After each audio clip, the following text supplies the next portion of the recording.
Yan mga ka-relax. So medyo napagod-pagod na po tayo sa kakaikot, no.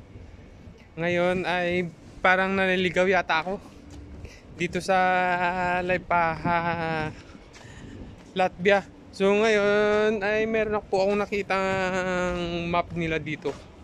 So dito yan. Kaso hindi ko alam kung ito yun, no, map. Yan, map nila. Yan, siguro buong Laipaja yata to.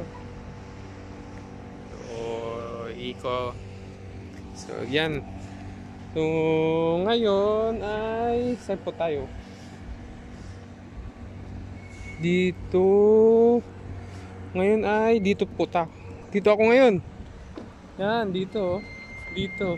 So, yan po yan. So, yan, dito. Yung Radio Ilia. Radio Ilia. Yan, dito po ako ngayon. Sa harap. So, seaside. Kanina nandun po ako sa beach po na. Dito da. Doon ako galing kanina eh. Doon sa may beach banda. So, naglakad-lakad. Yan, dito. So, yan, no? Di po tayo maliligaw dahil mayroon tayong nakitang map dito na kote. Naka-pan yung Las Vegas City nila, oh. So, yan. Mga relax, no? So, hanggang dito lang muna. So, mamasyal-masyal muna tayo. Lakad-lakad konti.